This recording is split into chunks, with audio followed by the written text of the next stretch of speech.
Sheriff, I better not catch Prickly John on my farm again, or he's gonna get it. Now, Farmer Joe, he was just fooling around. But I told him to stay off your property. He better. What is with the book you're carrying around? This book, it's a devotional. I borrowed from Miss Oakley. Oh, let me read number 14 to you.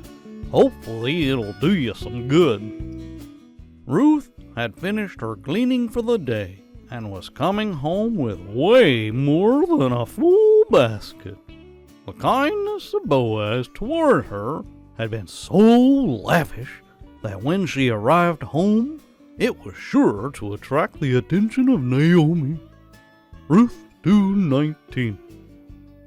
And her mother-in-law said unto her, Where hast thou gleaned today?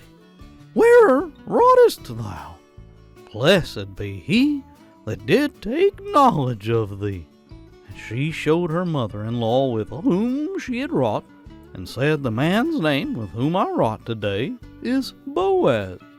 Boaz, no doubt, had only one thing in mind, being kind to Ruth. But his kindness had an unintended consequence. Someone else noticed. He did not have to advertise. It simply was obvious to Naomi. When we show kindness to others, there is almost always a multiplier effect. We get a blessing for doing so. The person we are kind to gets a blessing by our kindness, and others get a blessing by seeing it. Do be kind. Many actions have only the effect of addition, but kindness most always has the effect of multiplication. Well, Joe, that sounds like a good lesson to chew on. Maybe you are right, Sheriff. I guess I was a bit hasty.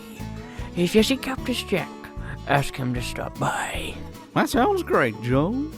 I think God will bless you for it. Have a blessed day.